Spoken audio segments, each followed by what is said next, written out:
By the god of the four elements, I call forth ASAP Rocky.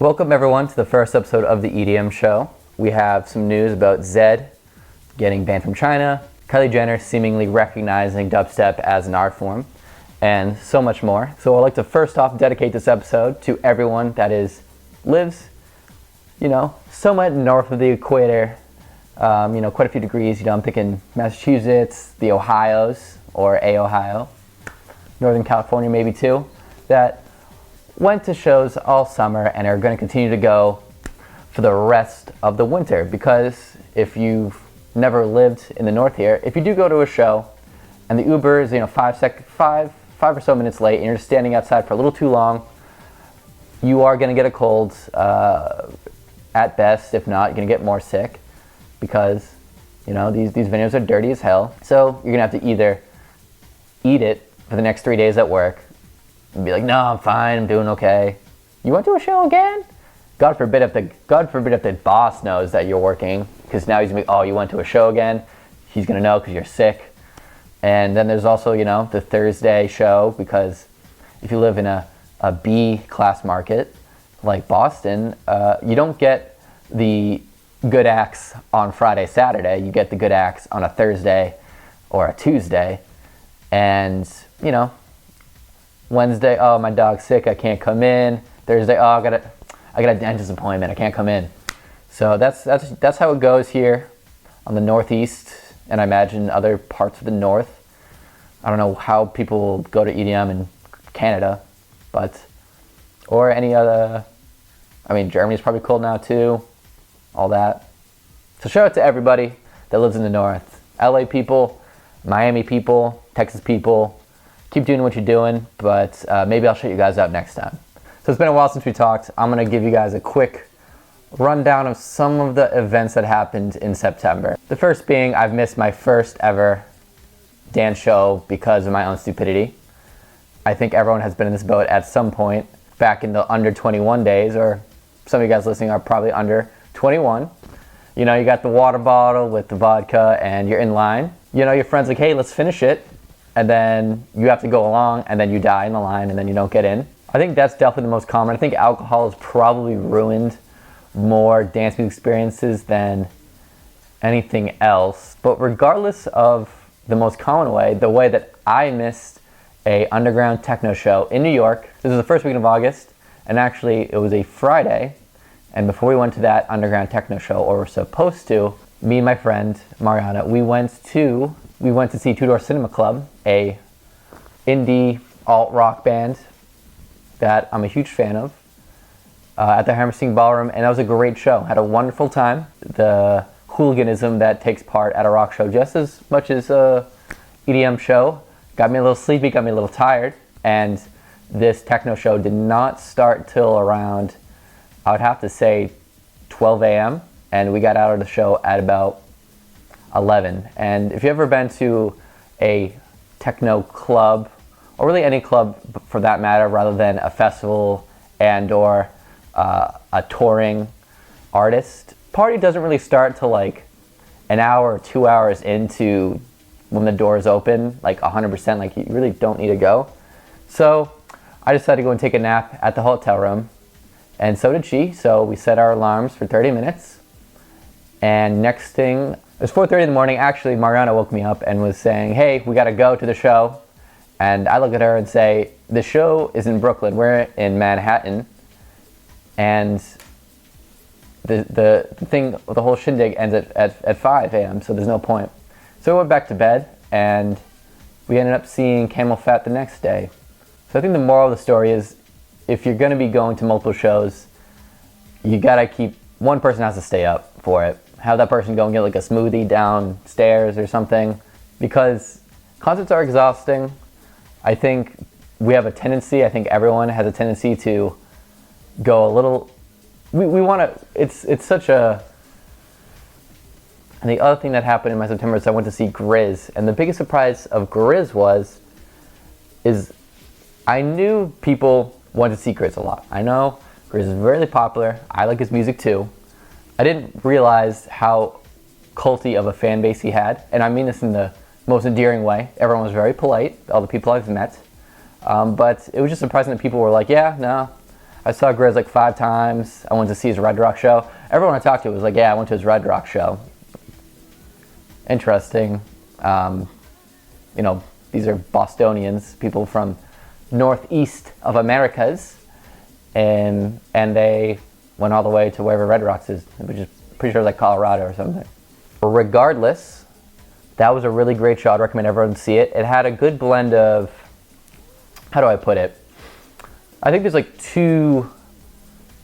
I'm gonna try to minimize all the different types of dance music shows, all the different electronic music shows, into 2 categories. There's like the live, hey, we got the pad thing, you know, maybe some live instruments, and then they have the, you know, more of a DJ set where I guess dancing and aggression, it just feels different.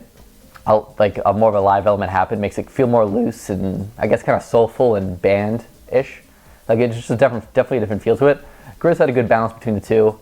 You know, he played Grizztronics like pretty much straight up without really that much live instrumentation on it, which was great because even though the venue was more of a seating arrangement rather than standing, people were still going off of that. Great lasers for that part too. And then, you know, for more of the soulful stuff, she had a couple dancing people. He even went on the saxophone for a minute and whatnot. So I would recommend seeing Grizz. But overall for October, I don't think I'm really doing much, guys. I don't know. I don't see too much stuff happening. I missed Walker and Royce. That was yesterday at the Grand, but I'm sure everyone knows about there's, you know, each kind of major city has, you know, a few dance clubs, and one is always like, has like the worst kind of crowd in a sense where it's like, you know, people there more for the bottle service and whatnot. So it was there. It would have been still okay to see, but I would have been definitely going like way too hard for everyone in attendance. But I don't really mind that too much. The DJs seem to appreciate it quite a bit. That was my month. I'll keep you guys hopefully more updated on what I'm doing week to week on this show and so forth. So now we're going to talk about the dance music news. So in the otherwise uneventful past month or so of dance music, the really major highlight that I think ties in a bit more into world politics, everyone's favorite thing to discuss, is Zedd being banned from China. And how Zedd was banned from China was he liked a tweet from South Park that was mocking China's, well, it wasn't even mocking China. The tweet was a clip of Stan's dad, basically saying how he wants to shill to China to make money, even though he clearly knows that they're violating human rights. So it was like South Park was pointing out something about Americans that point something out about how China's messed up. And then Zedd liked the tweet and was promptly told by several promoters that work in China that he was no longer allowed to come because the government told the promoters that they will have their visas revoked, their licenses to do their business. So literally what happened in the South Park clip happened to Zedd, except Zedd was on the receiving end of it. And it kind of brings up an interesting question.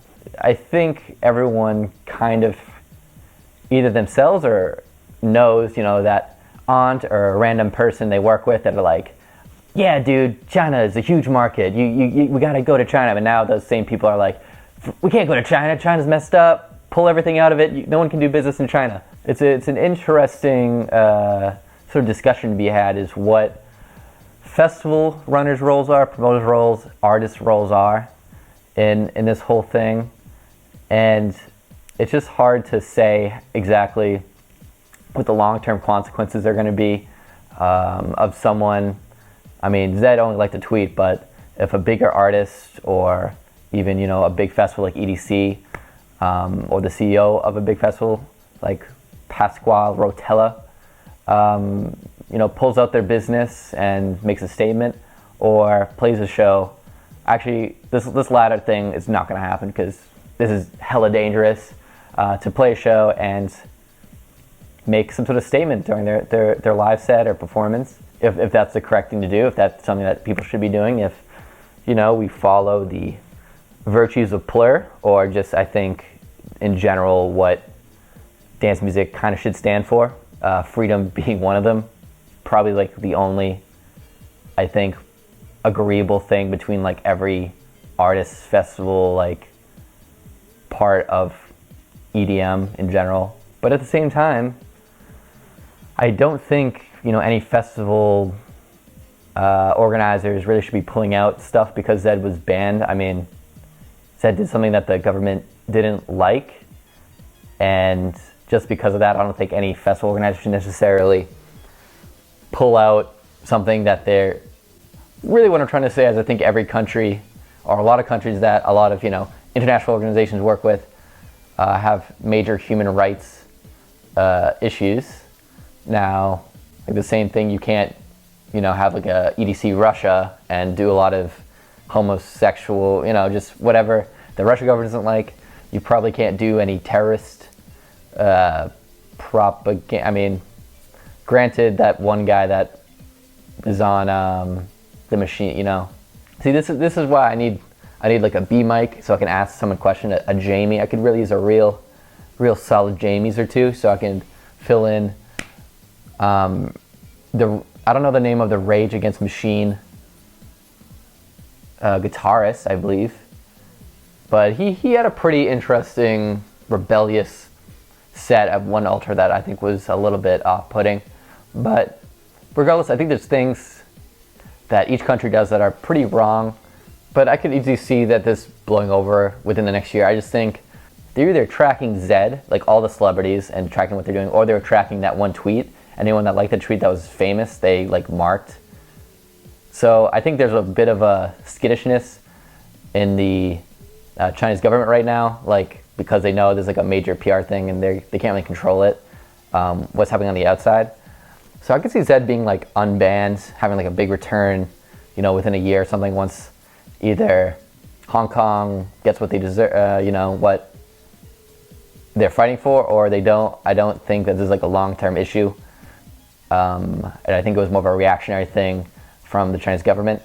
But regardless, best wishes to Zedd. He's already really rich. He has a new song with Kylie that, you know, is like every Zedd song that came out in the past couple years, in my opinion, as far as what it does for me. We don't need to go into that. Best of luck to Zedd. Best of luck to the Hong Kong people. The other piece of news is someone took the well, I'll call it viral clip of Kylie Jenner singing. I think kind of everything she does kind of makes things pop up. But regardless, they put it as like a pre-drop phrase for Behemoth, and Kylie Jenner responded with a couple skulls. We could dive into what that means exactly. But regardless, you know, the dubstep community has gotten their second, you know, kiss from an angel, the first being Shaquille O'Neal doing some stuff.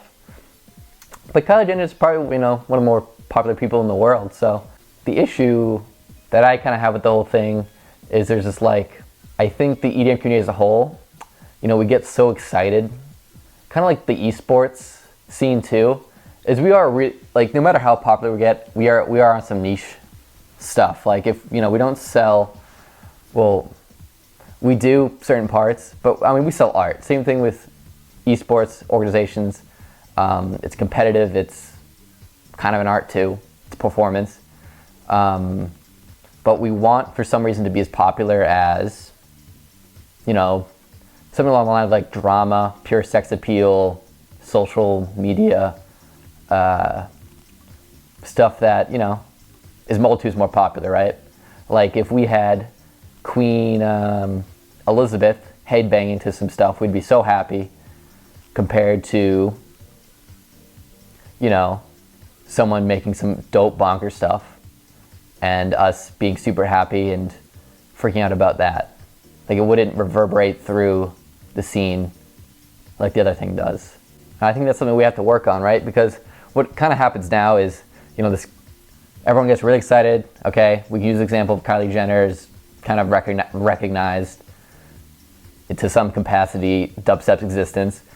So there's this really big happiness, and then now we're gonna get this big wave of negativity, and things are just gonna go as normal within a month. So there's no permanence to it. I mean, I think like it's the same thing like when Madonna like played with Avicii. Like she doesn't. I mean, she's down, but like I don't think it really adds too much to the scene. Really, especially at this point where I think we don't really need any more of the general public, like the outer rung, the very, very most general audience to be really into it. I think we just need to continue to grow the scene as, you know, more artistry, more expression, more innovation, both, you know, in how we organize events, you know, organize groups, and how the community essentially grows. So I hope Kylie Jenner actually listens to like a CD quality and not just a clip, because you know, it would be cool if Behemoth trickled down to, you know, a Travis Scott or something and was like, yo, I might make some dubstep, because I don't know. I mean, we're really about to dive into how awesome a whole lot of dubstep artists are, but I'm interested to hear like if Mike Dean wrote a dubstep song, like the crazy chords he'd come up with and the stabs and all that stuff. You know, I just think there's room to mix ideas, and if that is what could come out of the Kylie Jenner thing, that'd be really cool. God, I gotta work my posture. This is not super comfortable. Now, speaking of sudden death, the kind of topic I wanted to dive into today was how much dubstep I've been listening to and exactly why. And I've been thinking about why I've been sort of gravitating more towards dubstep. Trust me, I'm still a 128 guy, you know, 4 on the floor person at the core. Still listening to a whole lot of that. Granted though, I've been listening to more and more dubstep over the past few years, as many people have. As I was thinking about this, I've kind of been having a theory over the past year or so about why I've been listening to more dubstep. And the theory along the lines is I feel like there's a competitiveness to the high level dubstep that I don't see anywhere else except in rap. I listen to a lot of hip hop, rock, I listen to a lot of different genres. But the thing I love about rap, and in this case dubstep, is I feel like whenever I listen to a new song, that person is just trying to kill everyone. And there's no way to prove this, and that's why I can't really explain it any further. It's because there's nothing to prove, because it's just like it, unlike rap, you know, people, they're saying it, it's like more braggadocio. In dubstep, it's more like either they're in competition or they're all just virtuosos in a vacuum. They don't interact and think about how this music is going to impact the other guy that just made the sickest banger, etc., etc.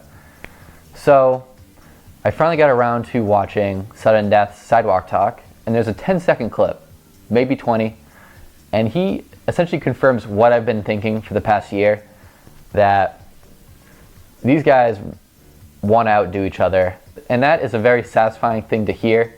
As the dubstep fan that I am, I understand, you know, people like the going to shows and going to, you know, they just like the headbanging aspect, they like the pashmirs or whatever they like about it, the metal aspect of it. As someone that is a really, I mean, I like that stuff too, don't get me wrong, but the fact that the dubstep artists themselves appreciate the technical aspect of producing like the craziest dubstep music, not even the craziest, like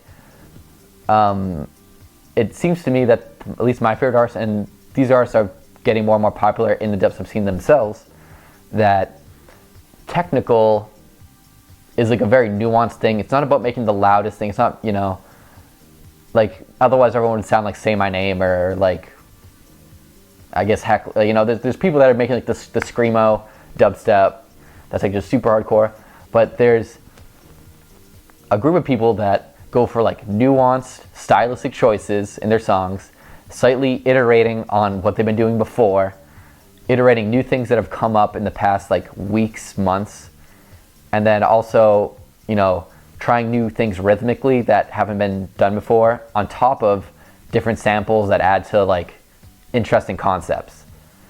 And that is like really great to hear, that at least Sudden Death, and I imagine everyone in his circle and spreading out is aware of that.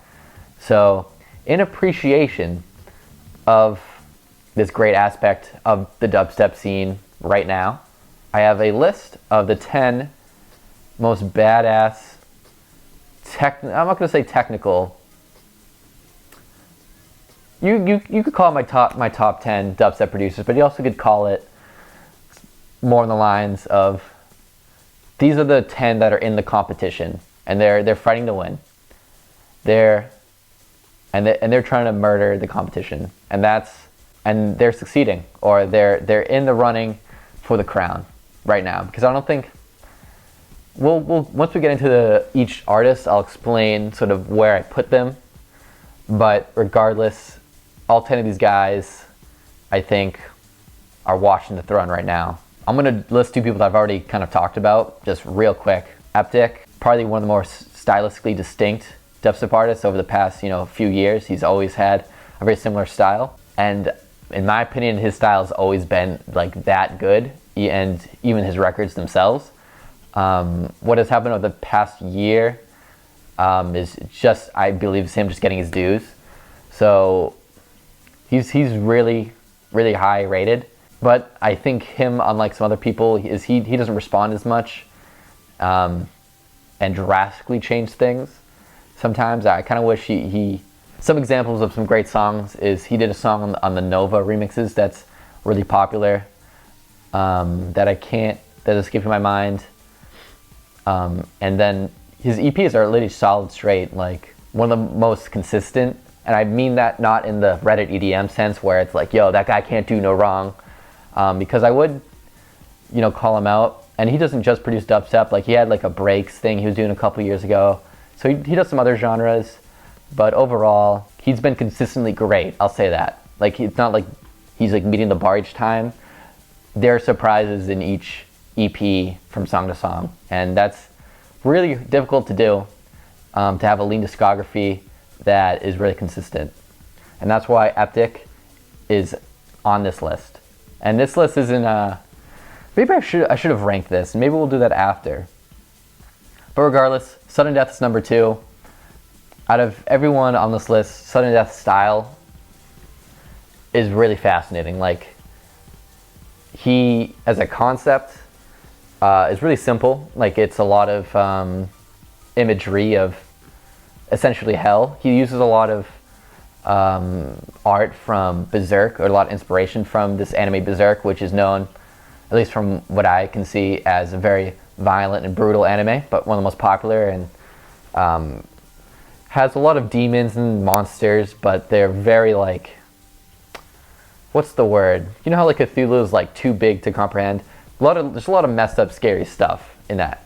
And from the drums to the synths to these weird like monster sounds, it comes together like super well to make like this hella aggressive, like I'm beating someone up with the hammer kind of music. Like, that's what it sounds like to me, like to the drums, to everything. It's just super blood splattery and delicious. And I feel like this style can be extended like forever. He just released a B-sides mix the other day, and it just seems like this sort of style that he has is gonna be able to carry him for like the next 2 years, creating like some of the craziest stuff. Like, he's kind of already there sound-wise. And then also, what I like about his music is he has a lot of interesting rhythmic patterns that you don't get in a lot of more common dubstep. For example, his most popular song, Behemoth, really doesn't have the call and response that a lot of other dubstep has, like the boom, boom, boom, boom, boom, boom, boom, boom, like this back and forth A-B kind of drop. It's literally just like a really cool, to me, almost rapper sounding cadence, this song, and then also the Bleed on Void 1.5 just have this really nice rhythmic rappery kind of cadence, that just sounds really like boisterous. And then as the drop goes on, he just adds more and more interesting rhythmic patterns. And it just is just great headbanging stuff. Like it's rhythmically, he's probably one of the best. Rhythmically, he's the best on the list. Stylistically, he's my favorite on the list. I don't know if I can say he's the best because there's a lot of dope styles on this list. Next up is Space Laces. He's gonna be like, he's the last of the committed to a style, and he's gonna stick with it for a very long time because he's been around, I believe, even longer than Eptic, at least from what I can remember. I remember listening to his like electro house remixes to like, what's the song? It's like Hose and Disco. It was just some like random remix that he did, and his drums and his basses still sound pretty similar to today. And you have to respect that, just like Eptic, he's just now kind of getting his dues, and he's kind of becoming that guy. And he's, I think, establishing either his own label called Voltage, or just kind of establishing like more of a brand around Space Laces. And so really over the years, he's just been refining the style, and it's become pretty distinct, and it's really just made him sound like he has like the cleanest mix downs. If like, again, this is a very technical talk. Like I expect a lot of you guys to not be listening to this part because it literally is just appreciating very minute details about dance music, and that's not very popular. But for those to stick around, if you want someone that's just like nasty at making just dummy clean dubstep, Space Laces is my favorite. Like it like the drums can be so snappy and punchy, and then everything else just has a nice texture. It's just the textures of everything sounds really, really awesome. And as someone that doesn't have a ton of experience producing, or really none, there, just from a listener's ear, it just sounds like the textures just sound really great. And then for number 4, this will come to no surprise, Virtual Riot. And if there's anyone that I could say is like, I don't think I need to really introduce or explain Virtual Riot. I think everyone's probably heard a song or two of his, because he does do different styles. But as a dubstep producer, he's probably the only person on here that I haven't seen his, it's very possible that we haven't seen his best. And what I mean by that is, I mean, maybe it's only because we've seen, streams of him in the DAW, and we've seen like some of the crazier stuff he does, and maybe that's creating kind of sort of a bias for the people watching compared to maybe these other producers I'm going to be listing are like, nah, what Virtual Riot does is pretty kind of what we all do. But it seems to me that no one has taken the DBZ power scanner lens up to Virtual Riot and really see what his power level is, in the sense that, like, in a head-to-head, I would take my money for Virtual Riot to make a crazier, cooler drop than anyone on this list. And that kind of might make him the best. But at the same time, concept-wise, I don't know if he's the strongest. Like, German engineering, like, was a cool concept. I don't know, just like, because that's what it is. It's like just really great engineered music. But yeah, he just doesn't have like so much like the most unique style and cool concepts that come with that real well engineered music. But at the same time though, it's like on a head-to-head, Virtual Riot is very strong against probably everyone else. He's just he's a vet, hard-nosed vet is what Virtual Riot is, more so than everyone else. And it shows quite a bit. Number 5 is Tynan. I'd say more so than anyone else we've listed so far, Tynan has the more screechy, screamo kind of stuff. Like he commits pretty hard to like the metallic-y, just downright disrespectful bass music, and I think that can turn a lot of people off, and that's maybe why he's a little bit less popular right now. Also, over this year, he's kind of shown a little bit more diversity, doing some more melodic stuff. But on his dubstep drops in particular, he's just really great at making really raw, disrespectful stuff and make it still sound tasteful and nuanced. So overall, I think he's a really strong all-around producer, but I think in a dubstep realm, he's pretty competitive. He's definitely someone I check out. You never know with him like what the drop is really gonna do. What's like the A part, the B part of a drop. Like there's always a lot of surprise with Tainan, and that's why he's on this list. Speaking of the metallic, disrespectful drops, Murata used to be called Mastodon, but he just changed his name. He's pretty young. He might be kind of the future of this kind of stuff. Like, you know, dubstep in general is kind of like crazy party music that really that kind of ignores any sort of soul, any sort of whatever elements. But really, if you go to a Murata show, it's all about just doing the nuttiest, most disrespectful drops, a lot of mosh pits, etc. And what I like about Murata, this on top of his drops being like pretty huge, pretty crazy. What's great about Murata is he is clearly enthusiastic about this stuff. He is really young, so we don't know much about him. We don't have a lot of clips or whatever. Until very recently, there's this one clip of him at, I believe, a club in Australia. The energy that he had is like hilarious and gratifying to see someone that is so excited about playing his music to a crowd. I'm gonna have Jamie pull it up and then like tilt like this, maybe. This dude's just loving his stuff, and that gives me confidence that he's gonna keep on pushing the envelope for a good while. And then also the fact that he changed his name, I think he's more when a DJ or a producer starts kind of thinking about branding, making some moves there, I'm confident that for the next year their music is also gonna be on par of what they were doing, if not exceed it. So that's why Murata's on this list. He's the young guy, I believe.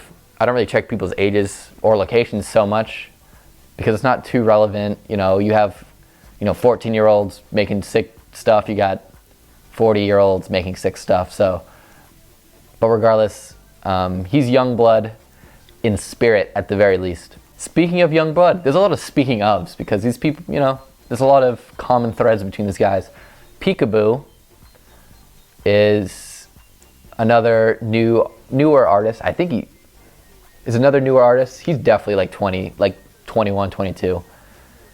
That has him more so than other people have a really unique style. I think a lot of people kind of write it off because it does follow, the rhythm 16, a really repetitive sort of style, at least like drop wise. But it sounds like Peekaboo more so than other people has like this gooey, sticky kind of feel to his basses, and I think that makes him stand out from these other people, these other producers. It's just like it literally takes like one Peekaboo song to like know if you love it or you think it's like stupid. But just like Murata, I think Peekaboo has a lot of room to grow, especially displaying, I think, his other talents. I heard he had a Strobe remix, so I assume there's some melodic content in there. So he has room to grow as a dubstep and a artist in general. But also I think for the next year or so, I'm going to be very excited to see what he does as far as making dubstep bangers. Number 8 is Ulasil, another disciple, comrade of Virtual Riot. And he's kind of, to me, the closest that anyone other than Sudden Death has gotten to that hellish, like, oh geez, this is a violent kind of song. Like, he's got a lot of, I assume, some sort of granular synthesis going on, some sort of just creepy reptilian shit in his music. I appreciate that kind of dubstep more so than the Transformers getting it on kind of basses. It's more unique, probably hard to pull off. So Uko makes this list for just having a great sound and being really consistent. Subtronics is number 9 on this list, and he is here because I think through grit, he's just slowly over time just gotten better and better at making crazy dubstep stuff. He has one of the biggest dubstep bangers right now, Gristronics, and a big reason why that collaboration is so good is because of Subtronics bass design and creating, Something that I think the Wooks really like I think his style to me is like the most Wook appreciative, but he manages to make it sound interesting and not so 2012, 2000, pre-2016. So I think he's kind of the future of that kind of bass style, like, the detune stuff. You know what kind of style, like the wah, wah, wah, wah, wah. That kind of style. I think Subtronics is able to do that style, but also have really interesting and cool bass and sound design. And then the last, number 10, is going to be probably a little bit, maybe controversial, just because the rest of this list is insanely stacked, is Wooly is my number 10. And I put him on here because I don't think we've seen his full potential yet. He's fairly new to the scene, but he has a couple of really good promising drops. He also has an ability to collaborate with artists and make some pretty great anthem tracks too. One of those being Islands with 7 Lines and I think one other person. Nev did the vocal on that, but that dubstep drop in that song kind of makes that song one of my favorite songs of the year. Like probably top 3, because that beat switch was really dope, and someone that has that sort of ability to craft a kind of a crazy drop in a melodic bass song like that sounds that good is someone I want to listen to more. So that is why he is on this list.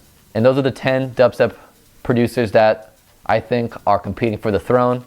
Let me know what you guys think about those artists below.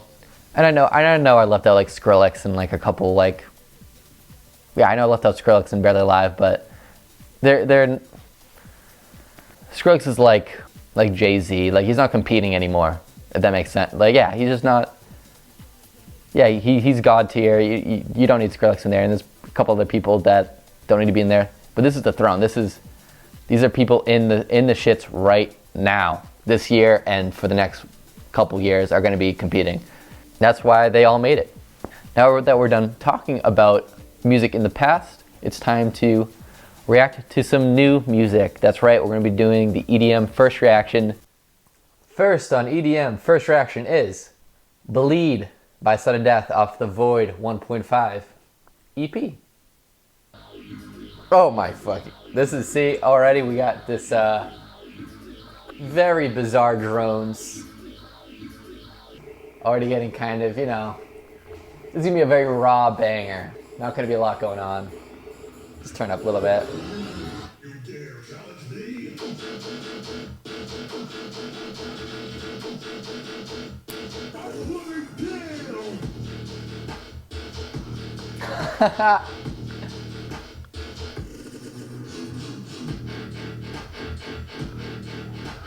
That's filthy. That's filthy. Oh, I forgot to mention how just amazing his 808s are. Alright, put the glasses on, be cool, Matt. Stay chill, don't nerd out on one of the greatest dubstep producers in the games.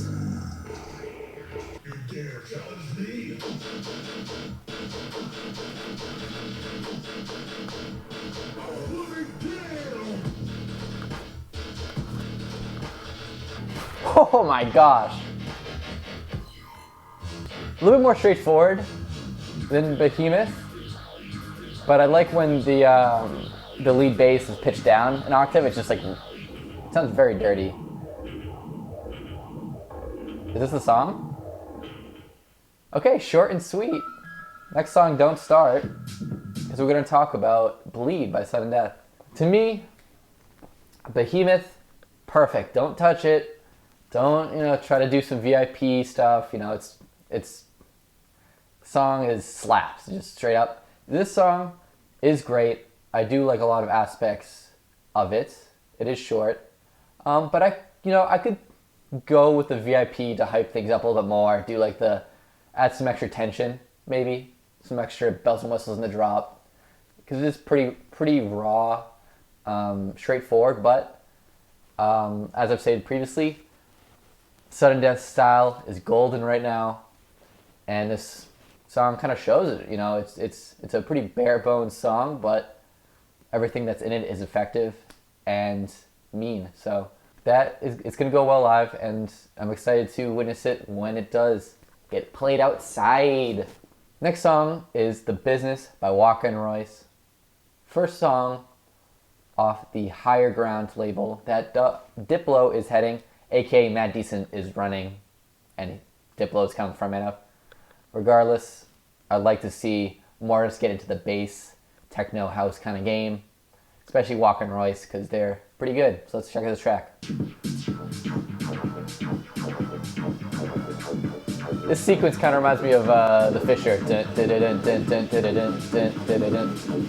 Great sequence.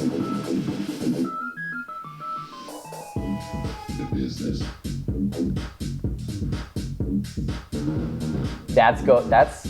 It's gonna be one of those kind of fill in it into the bass line, just little effects. The bass line has a good body to it. Like, definitely good for the car. The thing about a lot of these bass line heavy songs, Chris Lake, you know, just a lot of the Dirty Bird people in general. And everyone says, all the tutorials are like, hey, nah, this style, really straightforward. All you gotta do is just do a little saturation on the sub bass. I don't know. This got a lot of good body to it. The tension's in the details. And so far it shows. This has a great bounce to it. Like, it's one of those songs where a lot of the little things are coming in and out, less so than one sort of standout thing.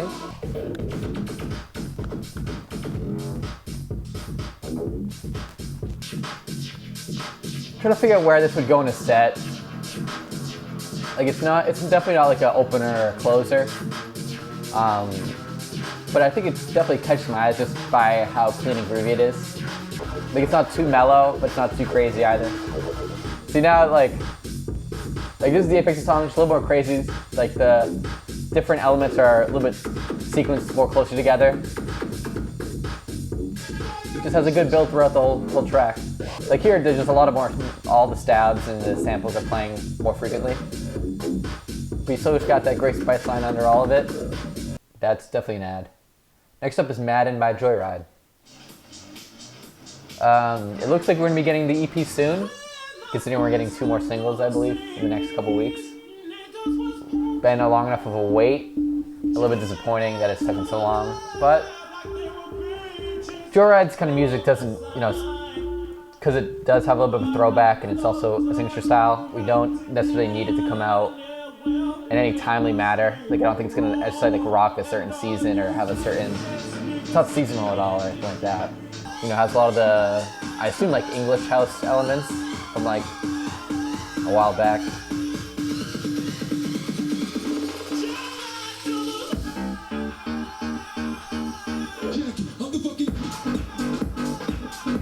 Definitely more core Joyride than the past 2 singles.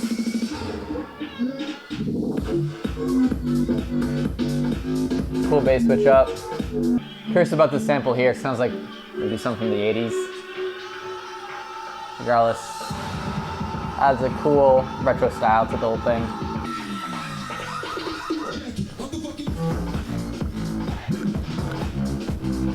Nice bass.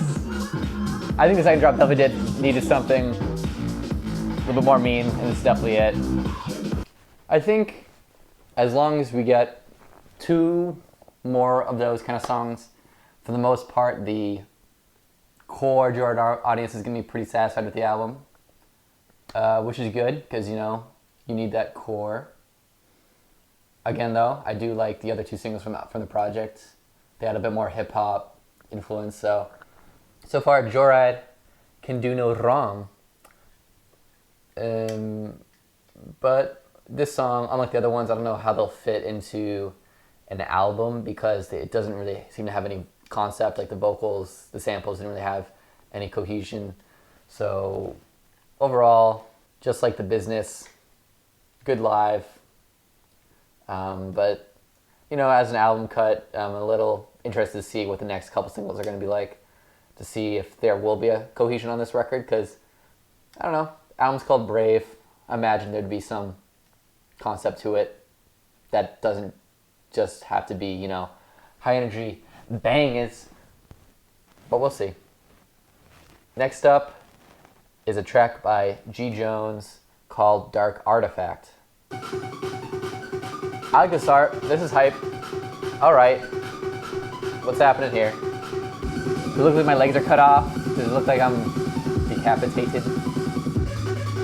Okay.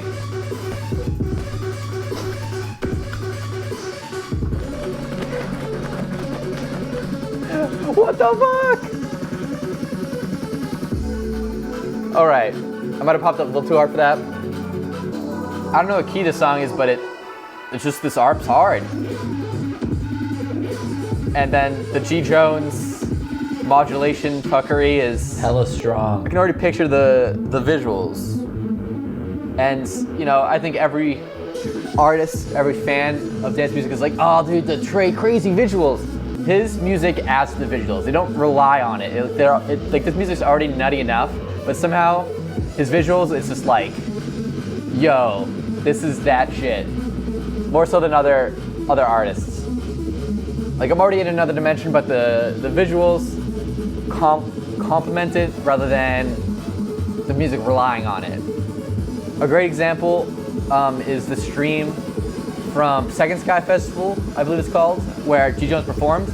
It's just, from front to back, it was so nutty to watch, even on stream, which I can see this working really well on that set. It might have even been played. Like, this doesn't sound, like, it sounds like something I've heard from G. Jones before, so he might have played it then.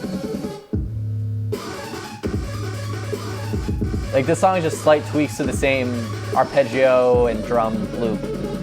But he's a genius. He knows how to do all sorts of cool beat stuff with it, because he's a Ableton virtuoso. That track's crazy, right? Like, you know, unlike Bleed, I wouldn't touch this track. This track, front to back, is nuts. Perfect amount of energy. Like, it's not, like, I like, if you show this to someone, they're not gonna be like, what is this garbage? What is this? This sounds so stupid and messed up. There's no nuance. This song is like, yo, this is crazy, but there's a lot of stuff going on, and it's changing a lot. It's not getting boring. And that's what's great to me about G. Jones' style, is it's eclectic from moment to moment. Next up is Pikachu's remix of Strobe by deadmau5. I did a top 5 deadmau5 list on my Twitter, and Strobe is definitely 1 or 2.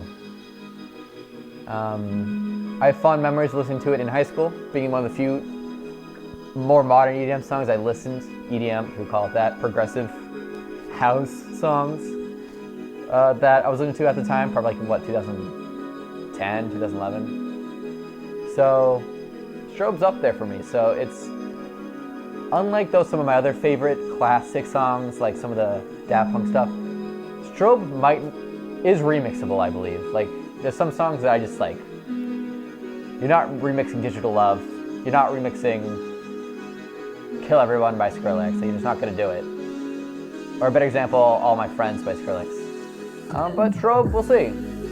Like, as long as you incorporate like the arpeggio and some of the chords, you can pull it off. We'll see what Peekaboo does. Or any 4x4 record on that matter. But back to Peekaboo.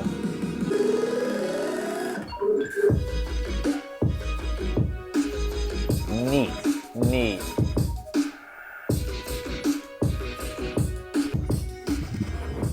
Interesting. It's more playful than I thought it would be. Like, it's very, very on the gleeful side of things. Like, if I'm with like a deadmau5 fan, I learned someone's a deadmau5 fan. I'm like, yo, dude, have you heard the Peekaboo remix of Strobe? No, it's not too immediate. Like, this is not like a must-hear remix, I think, but it's still an ad. I still enjoy it so far. Like, definitely has that trancey zone that Strobe has. You know, I could definitely see myself, you know, at the gym or doing homework to this song. Because, like I said before, it's like not too crazy. It doesn't demand like all of your attention per se, but it stands out and is different. Because you couldn't do a 128, 4 on the floor remix of Strobe, so I think doing more of a hip-hop style beat is a good choice. It'll be interesting to see which remixes from this remix EP, if any, that deadmau5 plays on tour, because he's going to be touring for quite a while.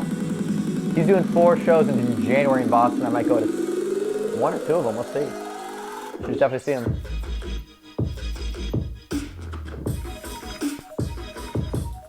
At the very least, this song's going to turn on a lot of people to Peekaboo, I believe, because deadmau5 does have that cult fan base. And that's good to see when there's a young artist gets a hot remix like this. Fun track. Also, it's going to diversify Peekaboo's set a bit. I imagine so far, just as far as original tracks, doesn't have any really melodic stuff, so this is a good start. Next up is Habstrakt's remix of Good Vibrations by Nightmare Slander, because they are good vibrations. I saw them on tour, and we'll talk about them more some other day, possibly. And if you've been following the other reacts, you know how I kind of feel about Nightmare and Slander, what they've been up to lately, like regarding dubstep and stuff. But I do like Good Vibrations. It's such a... Like there's this song, and then there's like the You Got Me Burning Up, which might be by the same lady. I'm no EDM historian yet, but regardless, I don't know, I kind of, do a side-eyed look whenever I hear this sample, because it's low-hanging fruit a little bit.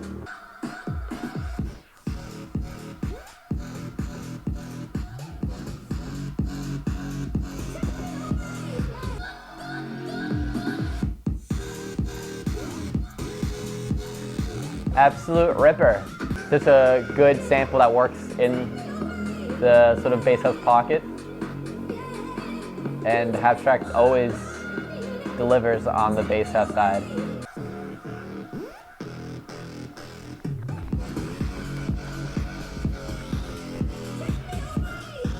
This is gonna be my cop-out hot take. If you like Habstrakt, you're gonna like this song, dude. It's just what it is. It's a little bit, I think it stands out a little bit more than some of the other Habstrakt records this year, just because I particularly like the sample and the original. Next up is Serpent by Tonight. Our Trap had their panties in a bun about this, so we will see what the fuss is about. The percussion sounds really good, but there's not so much stuff going around it. So it's like, of course, this little cowbell or whatever is going to sound clean. Hope the drop's good, because this is a little bit kind of too wonky for my tastes. Doesn't seem to be leading anywhere in particular, but there's a slight, some rises going on.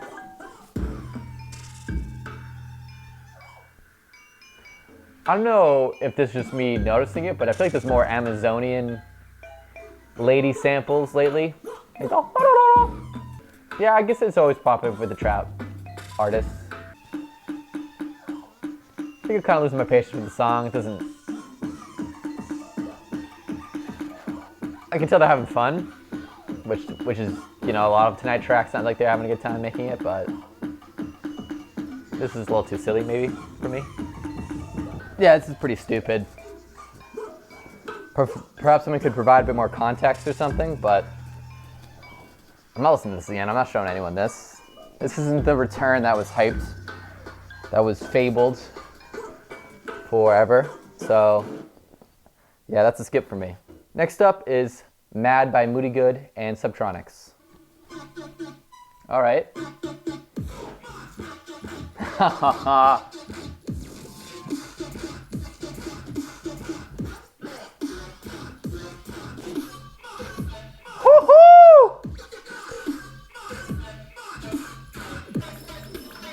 A lovely vocally sort of bass. And these more bubbly effects during the drop were also really cool.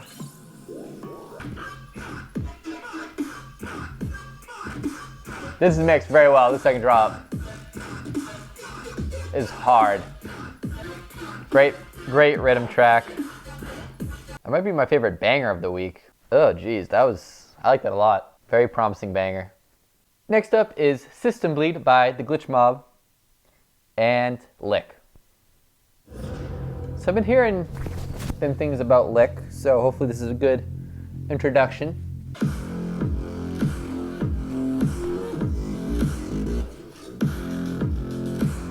by far, the Glitch Mob has like the best bass saw. Like they just have the perfect amount of grit and dirt on it and fatness. And it fits really well in the 90 BPM sort of thing. It's kind of what they've been doing. But maybe not so terse when it comes to the having like a more of a drop, build up section and stuff. Yeah, it's more of your average mid-tempo song. I don't think there's anything too stand out to it, but has a bit of a Glitch Mob touch to it. That's about it. Like here are the Glitch Mob synths. I haven't heard that many Glitch Mob songs in 2019 or even 2018, so this is okay. Nothing too new though. Next up is Still Not Butter by Dylan Francis. A sequel to I Can't Believe It's Not Butter Part 1. That was on his last album. That was a down tempo sort of track, so this might be the same. A lot of the same presets and sounds. You know, I'm only like 40 seconds into the song. I kind of know where this goes. This will be good live. Like all these weird down tempo French house kind of stuff goes. And you know, it's a funny sample. Can't believe it's not butter, right? Haha. Spray butter. Put way too much of that on my pasta because I'm garbage. Nice. So, I mean, a lot of the same samples were used, but there's some good sequencing. The second drop's different than the first drop. That's, I think, happened also in the first version of the song, so let's reiterate, good live, not much else to it. Last song is Crying Shame by Pegboard Nerds and Nervo. Oh, it's Nervo. I literally thought that this was a song with Nero when I picked it. I saw Nervo live. That's what I'll talk about sometime too, because they are a really good Guns for Hire DJ, that's how I'll put it. They, it was some random club in Connecticut that I saw them at, and they put in work that show. People were giving them drinks, shit. They were taking phones, whatever. Just really good, just good energy. I can appreciate that because I feel like a lot of European kind of DJs can be kind of removed from that stuff. Don't play along, but they were putting in work. They were getting that check. This chorus is okay for a hook.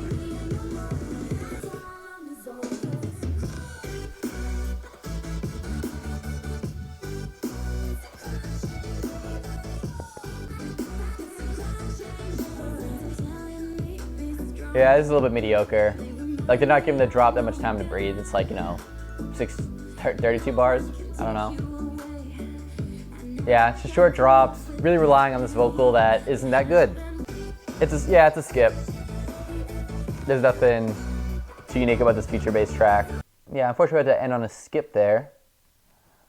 Actually, we'll do top three. All right, so let's do top three tracks. I think I can establish that within moments of after listening to all these songs.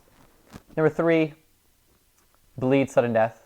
2, Mad, Moody Good, and Subtronics. And then the number 1 tracko of the week is Dark Artifact by G. Jones.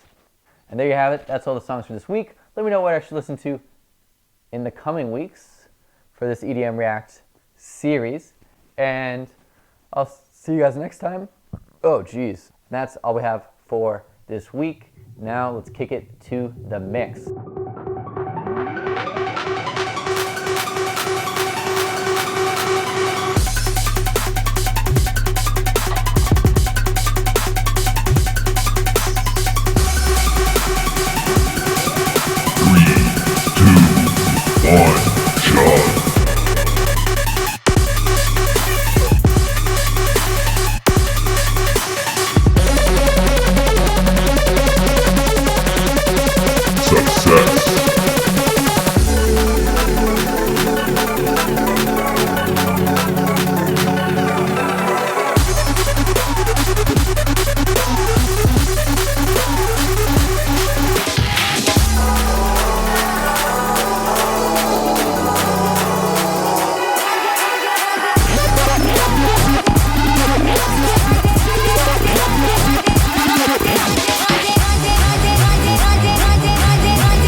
side when I fall asleep. Tell me what I'm waiting for. Tell me what I'm waiting for. I know it's hard, but we need each other. No, it's hard, but we need each other. Spending all my nights alone, waiting for you to call me. You're the only one I want by my side when I fall asleep. Tell me what I'm waiting for. Tell me what I'm waiting for. I know it's hard, but we need each other. No, it's hard, but we need each other.